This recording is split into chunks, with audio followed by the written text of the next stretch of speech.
Welcome to another episode of Foresight TV. I'm going to start by talking about my background first and my weird clothing. That is not a virtual background. I am sitting out on the patio. I'm at a place called Sea Ranch on the Northern California coast, about 100 miles north of San Francisco. I'm out here for a week, but I have a few of these live streams I still am excited about doing. Today, my guest is Scott Greenberg, and he is all about how to make, I think I'm doing this right, Scott. If you can correct me, I guess after we get into the promotional, but he's all about how to improve the lives or make the people who are hourly workers love coming to work. But first, this.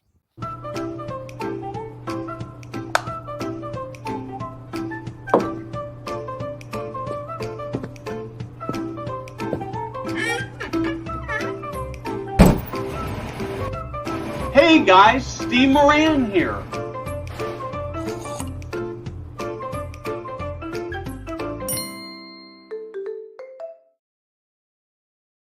So before we get into our conversation, Scott, I want to mention that this show is supported by KARE with a K, and they are actually a great way to make sure that your hourly staff love coming to work, because what they do is they give you extra staffing, so that rather than asking your people to work extra shifts, to work extra hard, to pick up, to take care of more residents than they should, KARE can come in, they can provide you additional staff at a reasonable cost, and they are so passionate about senior living. They're so passionate about helping you provide a great service to your residents, and so you need to check them out if you haven't, and we appreciate their support. Scott, welcome. I wish you were sitting here on the balcony with me out looking over the Pacific Ocean. Well, I'll be honest with you. I'm actually on the beach right now in Tahiti, but I don't want to make anybody watching feel jealous. So yeah, this is a virtual background too. Yeah. I wish I believed you, but I don't. So Scott, let's talk a little bit about what your big passion, and that's the hourly worker, right? Yeah, I mean, it's, my passion and my focus has evolved over the years, but right now, what I'm passionate about is helping managers and helping business owners boost the performance of their hourly workers. What I've discovered is that the majority of people who work in the United States are hourly employees, and their demographics, their needs, their skill set, their lifestyles are totally different than people who are on salary. And while there's a lot of resources out there for helping people manage and lead generally, there's not a lot out there to help them understand how to connect with this population. And so for more than 10 years, I was an employer myself of hourly workers, managing them and training other managers. So I've decided that I want to fill that need. So I focused on learning and helping others on what they can do to build high performing teams made up of hourly workers. And so that is my jam right now, and so excited to be doing this work. So I love this. As I was telling you before we went on the air, I came through a period. I went to 5 conferences in 6 weeks just before the end of the year. And one of the things that really stood out to me that was frankly kind of depressing was that that people talked about how nobody wanted to work in senior living.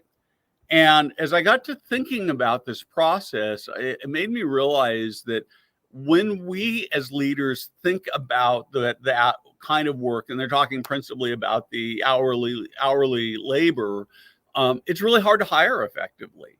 And so I'm really anxious to hear about, to me, it sounds like we're going to talk about 2 things. How do you find them and how do you keep them, and keep them happy? But actually, I want to actually back up a little bit first. How did you get into this? Can you tell us a little bit about your background?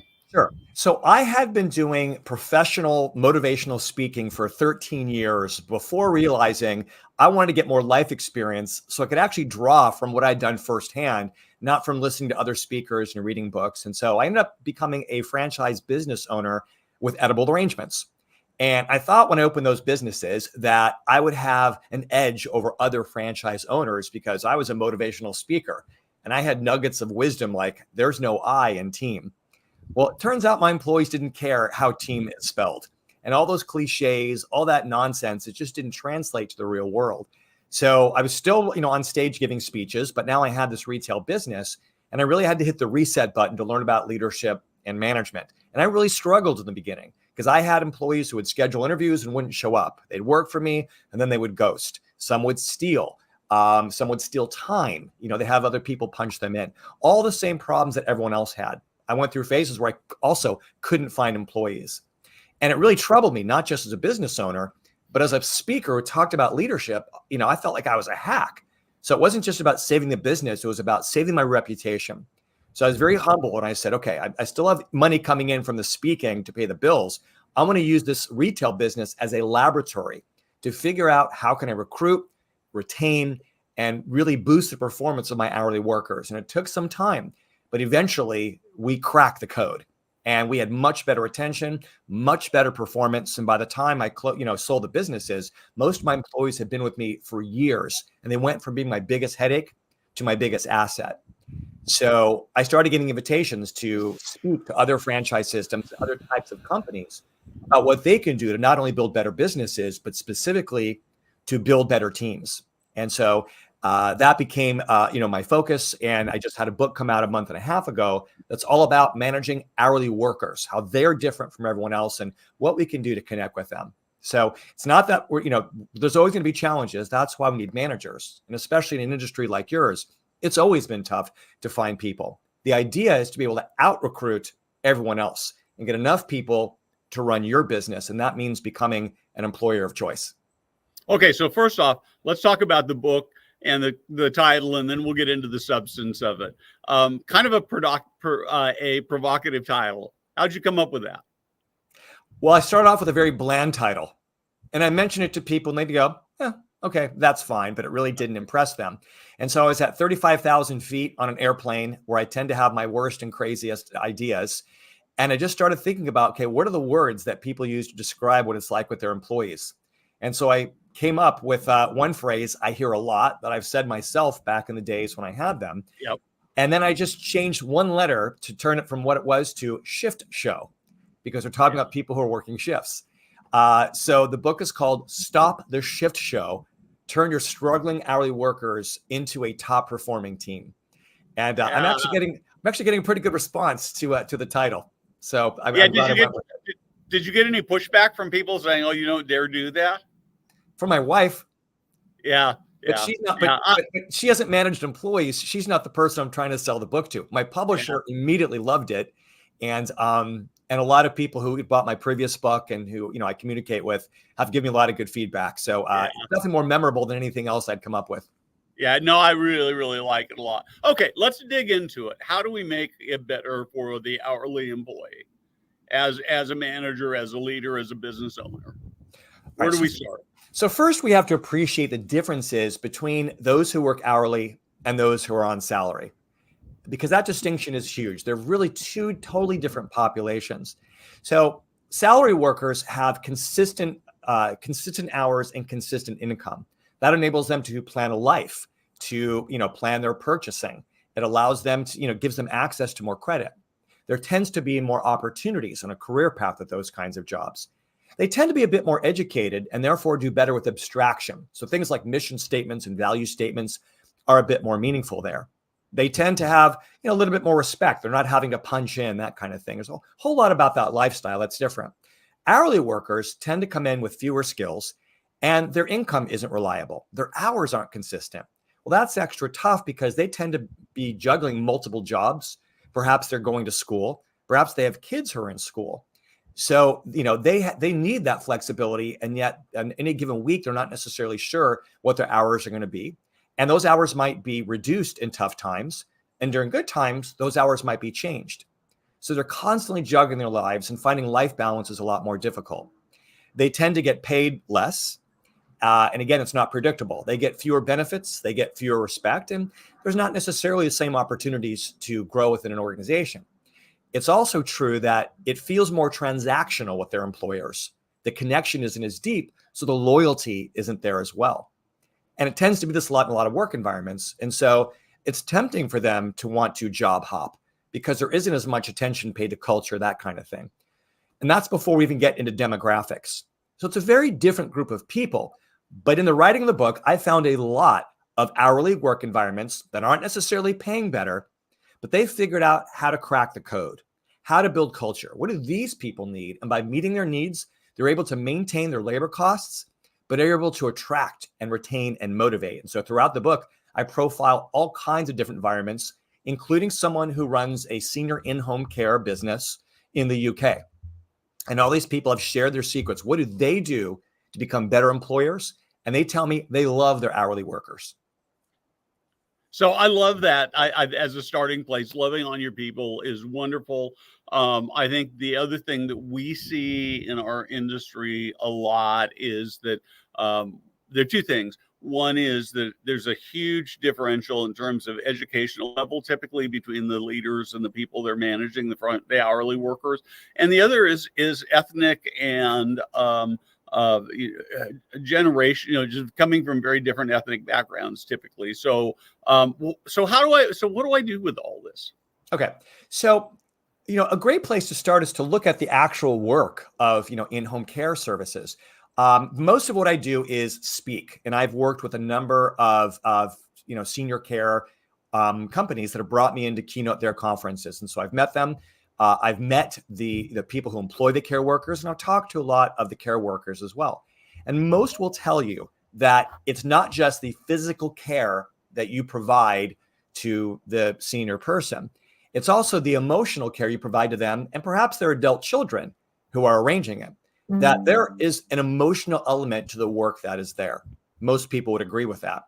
Well, this is exactly the same thing. It's absolutely true when we are employing workers, that yes, they have what I call hard needs, things like money and hours and benefits, right? It's the stuff that we get.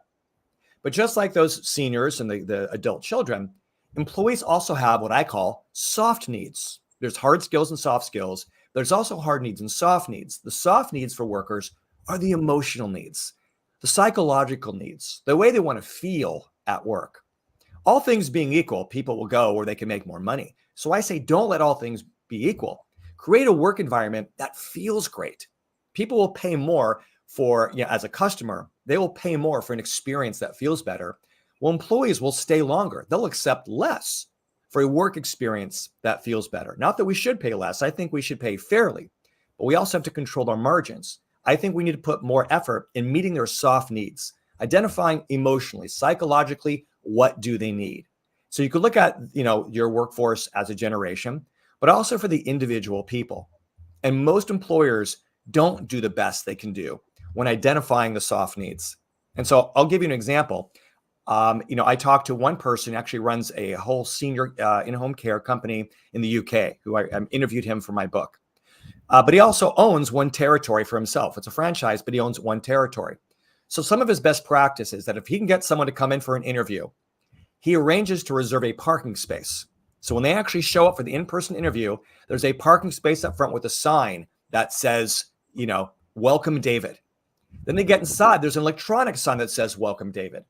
Then he offers them a hot beverage, and he's done A/B testing, and he's realized when he offers people coffee or tea, they're more likely to accept the position. But it's all these things to woo them, to welcome them, that don't take much, but it's these little things that they're not getting any other place that's interviewing them. And so not does it make them feel good in the moment, but the message is, hey, we see you, you matter. And it's not just these senior citizens who we are going to care for. Right. So, yes. So I love this because this is all really little stuff, right? And part of what makes it work, I suspect, is because it's not what other people are doing. Yeah. Well, it's the same thing with consumers, right? If you're just offering the same thing as your competitors, well, then they're going to go where things are cheapest. So let's offer some value they're not getting elsewhere. It's right. The exact same thing, especially in an industry like yours, where it's harder to find caregivers sometimes than it is to find, the clients, that we need to woo them and treat them well, make them feel seen and heard and special. It doesn't mean we give them a bunch of stuff because those are hard needs. It just means we create a safe space, a place that is emotionally satisfying and that aligns with their values. And values change from generation to generation and from person to person. And, me at my age, what I value might be different than what younger people might value. Right. So my job isn't to judge them and say kids these days. My job is to understand them, What are their emotional needs? Because that is the secret to engaging them and exciting them and making them want to stay. But the idea of, well, I'm just going to pay them and then expect me motivated because they work for me, that's not going to work anymore. And certainly not in a case where people have choices as to where they want to work. And in your industry, they have plenty of choices. Yeah, absolutely. So I do these hiring practices. I make people feel good when they come in. I make them an offer. How do I talk to them about the offer and the job in a way that makes it compelling to work for me rather than the guy down the street? I think that people respond well to personal connection. And I think that too often the employer will say, well, if you come work for me, here's what you get. You get this much money. There's this bonus. You have these benefits. That's what you get to have. And people come to a job and that's kind of what they're thinking. They're not thinking, hey, here's how I want to make you, here's how I want you to make me feel. But if you can figure out how that person wants to feel and make them feel that way right on the spot, they're going to feel that sense of connection, that sense of curiosity, and a sense of desire. And so the idea is to get to know the population that you want to hire and what are their emotional needs. And you can come right out and start asking questions and say, hey, so I'm just curious, tell me a little bit about yourself and what makes you happy? Tell me about the best day of your life. Tell me about your favorite things. And they think you're just making chit chat and getting to know them. What you're actually doing is listening for their values, what's important to them. And it might be family. It might be making a difference. It might be ambition. You're trying to identify those things. And then you're going to use that kind of language when then you're trying to woo them. So if they're talking about family, then you want to talk a lot about how you're going to work hard for their life balance so they can spend time with their family, how you're going to welcome them into your family and, really kind of speaking that language. Again, it's just about figuring out what does they care about most and then showing that if they work for you, they'll be able to meet those needs and satisfy those desires. So I love this. I think what I hear. So a couple things. What I hear sort of underlying this is that as an employer, what I'm really saying to this person is I actually care about you as a person, not just you, but your family, whatever those things that are important to you. And we all want to be loved, right? And I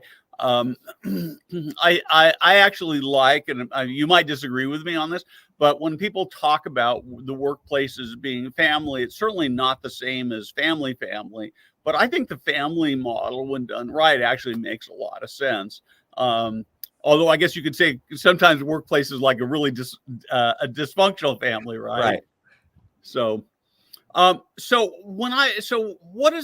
this actually translate when we get into, I've got somebody who I make an offer to, they say yes, they come to work, and now the rubber really hits the road in terms of making this work so that on one hand, I'm getting the work done, and on the other side, I'm taking care of their needs.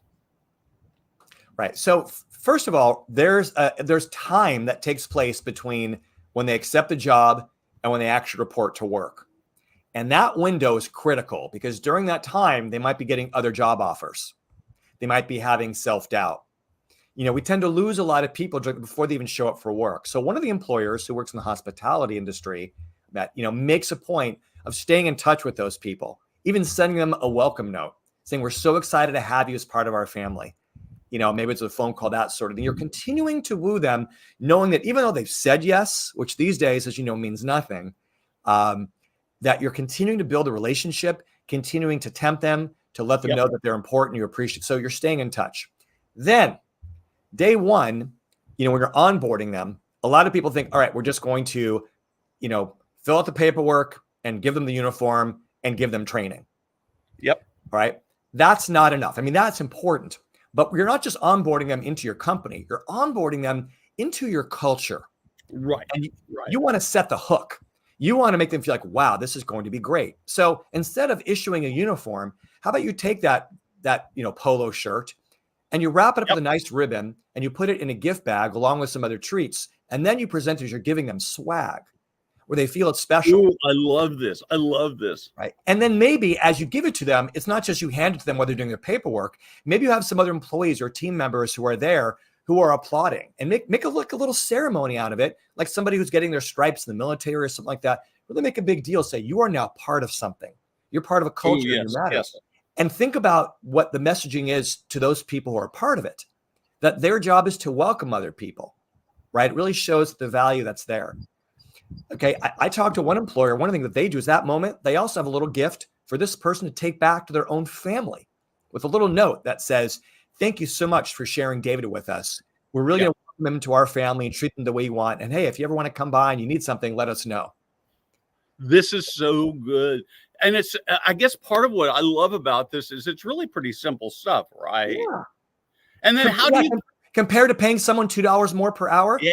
It's really simple, and it's so different. And if you win over their family, then when they get home to talk about how, what a hard day it is, maybe the family might say, well, yeah, fortunately you work for a good company that's got your back, right? Provided you actually do. But it's all about trying to hit them emotionally, making them feel good. So then you want to have lots of ongoing. Oh, okay. So then here's the other thing. You're not just training them on the job, on their work. You also want to train them on teamwork. That means you have a clear definition of your culture and what it's like. And it'd be great to have another caregiver spend a few hours with them saying, hey, here at our company, here's how we do things. Here are our rituals. Here's what we care about. And so you let someone else who's part of the culture train them in the culture. I can't tell you how often I hear business owners say, well, I want my employees to treat it like they own the business. And my response is, okay, I know how to help you do that. Give them equity in the company. I love it. I love it. I love it. They're not owners of the business, but they are the owners of the culture. And therefore, it's each other's responsibility to train each other in the culture and hold them accountable, and then do things on a regular basis to reinforce that. And I'll give you one specific thing that I think works really well. I had a restaurant group come to me wanting help of building and reinforcing their culture. And they told me at every meeting, they talk about their values. They talk about teamwork. They talk about integrity. But I wondered, do their employees even know what integrity means, or what does it look like on the job? So what we did was, for every one of their values, we came up with a list of action items, do's and don'ts, that reflect the value, that are more tangible. So for integrity, the agreements that all employees have to agree, make is, we only speak kindly of each other. We follow through on our commitments, that kind of stuff. And so they talk about integrity, but now they're defining it with a list of behaviors, and then they hold each other accountable. Now it's more tangible. So we need to take culture off the mountaintop and bring it to the ground. So these big over-the-top mission statements, usually they're meaningless for the employee. So it's like, let's all get on the same page and say, you know what, we're here to make older people's lives more comfortable, or give people their dignity. Like simple language that's not meant for the customer. It's meant for us as employees. And then we hold each other accountable, and then we have values that we define. Yeah. So I love this. So if you go to my website, our website, we talk about improving cultures, increasing occupancy, stuff like that, right? And it's kind of nice from a marketing standpoint, but internally, and you're going to watch Jada, who's running things behind the scene, that you can see her face that nobody else, is that our overarching goal is to improve the lives of people who live and work in senior living. Love that. And we use that because it's not just my goal, it's something that everybody on the team can do. And I've gone in and I've asked people to, well, tell me what your mission statement is. And it's really fun to do that. Mostly even the CEOs can't tell you what it is, right? Because somebody sat down and wrote it, and it doesn't mean anything. And so how, in terms of what I'd love to maybe go a little deeper on, is how do you actually put this into action 6 months, a year, or 2 years in to keep people motivated? Okay, so what I would say is this. It's not something that you go back to 6 months later or 2 years later. Culture is something you reinforce every single day. And I ran a business for 10 years. I know how busy we get. And I also know that in your industry, everybody's out in the field. They're in people's homes. They're not together. So it's difficult. But we have to be deliberate about culture on a regular basis, where we're constantly discussing it and we're constantly reinforcing it. Because most people don't even know what culture means. They think culture means being nice to people. Oh, what do you do to build culture? I buy them pizza. Okay, that's feeding them. That's not building culture. It's an act of kindness, but that's not what culture is. Culture describes the social dynamics and communication that exist between two or more people. It could be a healthy culture. It could be a toxic culture. but what are the norms? In every group of 2 or more people, every marriage, every country, every religion, every prison, every friendship has a culture, a way of communicating, social norms that exist. So in a business, most businesses, the best businesses, it's a culture by design. Most, it's a culture by default. And that's not the one that you want. So what it means is that when you onboard someone, you talk about what the culture is, and then on a regular basis, you reinforce it. You give people awards who demonstrated supporting a certain value. On a regular basis, you say, hey, what did you do this week to improve the quality of life for the people who you work with? You know, I used to have all kinds of rituals and customs with my employees on a daily, weekly, semi-monthly, basis, as a way to work on ourselves, not on the business, not on the customers, but for ourselves in our relationship. So it could be social events, but it could be meetings where you're reminding each other about what your values are. A lot of businesses where employees are together, which is a little bit easier than so many who are watching this video right now, is where people, they'll have a pre-shift meeting. And what I used to do in some of our meetings, we go around a circle and everyone we'd spend 5 minutes on each person just saying what we like and appreciate about them. So they're getting all this praise, all this feedback from their teammates. Most of these people were not getting this kind of positive reinforcement anywhere else in their lives. Yeah. So it reinforced the relationship. I for my book, I interviewed a lot of people who do have businesses for people out in the field. One woman, she runs a business where it's people who are out doing lawn care and killing mosquitoes, but they would get together pretty often, at least weekly, all together as one team, where they could talk, support each other, have these conversations, and then everyone went out in the field, but they still have that sense of connection to the company, to the people, and to the team. So these things are just really important. And the more we can just make it our way of doing things, they're going to feel like they're a part of something rather than just one single isolated person who's in someone else's home, not connected to something bigger and not feeling the support. Gotcha. So one more question for you, and that is, what happens when things go really bad? I mean, it's fine, everything's working, but the reality is sometimes there's still conflict and hostility. What do you do there? Okay, well, so that always happens with every group, with every team, Right, with exactly. every marriage. That's going to happen. If you have a foundation of a strong culture, saying here's what we're about, here's what we agree to, here are rules, that sort of thing. Well, then in those situations, we can hold people accountable for that. That we remember, wait a second, it's not about winning the argument, it's about maintaining the relationship. But your question, there's so many different things that can go wrong. It might be that operationally there's a problem. It might be that there's conflict between people. It might be that someone just ups and quits. So it's sort of on a case-by-case basis. The idea is to prevent that as much as possible by having all these best practices in place. But then also, if culture is there, if soft needs are there, then when there are problems, people tend to be in better shape. They're more likely to want to step in and help. But there's no way to prevent every single problem. And again, if you want to get more specific, we can talk about what to do in those situations. But it's a bit on a case-by-case basis. But as with all things, if we're in better shape to begin with, we'll be in a better shape to handle the not so good days. Yeah, and I think that, to me, that's the big part of it, right? Is that when you set up this culture where people are supporting and loving to each other, it's a lot easier to work through things because you have more trust, more in your trust bank to work on. Scott, we are about out of time. I want to spend a couple minutes talking about where people find you and what you do and how you might help other senior living companies make life wonderful for their hourly workers. Sure. Well, I appreciate the opportunity to share that. My website is scottgreenberg.com, where you can learn all about my speaking programs and workshops and trainings. My new book is called Stop the Shift Show, Turn Your Struggling Hourly Workers into a Top Performing Team. That is available wherever books are sold. There is an ebook and there's also an audiobook, and people can get that Amazon or anywhere else. And you can find me on most of the big social media platforms. But scottgreenberg.com is always a great place to start. Scott, thank you very much. This has been wonderful. I really appreciate it. Hang on for just a second after we are done. And thank you all for watching.